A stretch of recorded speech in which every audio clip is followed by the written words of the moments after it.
Another day, another basketball stories na naman ang pagkikwentuhan natin. At ngayon nga ang latest update ng Dallas Mavericks kay Anthony Davis at ang balitang 3-team trade para makuha ng Golden State Warriors si Michael Porter Jr. Nakailang beses na naman nga na nagtamo ng injury ngayong season si Anthony Davis sa Dallas Mavericks. Simula sa kanyang ankle groin, balika, tuhod at ngayon naman sa kanyang kamay nakuha niya sa kanilang game laban sa Utah Jazz.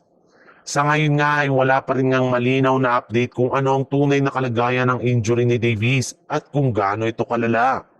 Pero malinaw na rin naman nga na posible itong maging dahilan para hindi na naman siya makapaglaro sa kanilang mga susunod na laban.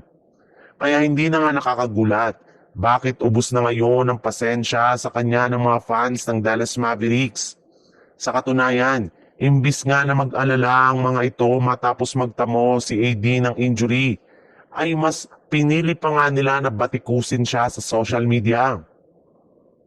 Marami na nga ditong umami na isang malaking pagkakamali nga daw talaga ang pagkuha ng Dallas kay Davis dahil hindi nga nito kaya na mapanatiling healthy ang kanyang pangangatawan sa loob ng isang season at maging sa loob lamang ng isang buwan. Kaya mas mabuti na nga daw talaga na i-trade na lang ito as soon as possible bago sumapit ang Pebrero. Sa ibang balita naman, kahit man nga nagagawa ng Golden State Warriors na manalo sa kanilang mga nakalipas na laban, ay buo na rin naman nga ang loob ng kanilang front office na gumawa ng isang blockbuster trade ngayong season para mapalakas ang kanilang lineup. At ayon nga sa inilabas na balita, ang pinaka-prioridad na player nga daw na plano nilang kunin ngayon ay walang iba kundi si Michael Porter Jr. mula sa Brooklyn Nets, na siyang pinakasaktong manlalaro sa kanilang playing style dahil sa shooting ability nito. Kaya gumagawa na nga ng paraan ngayon ng front office ng Warriors para makuha lamang ito bago ang trade deadline. Willing na rin naman nga na magsakripisyo dito ang ilan sa kanilang mga key players at magsagawa ng malakihang trade.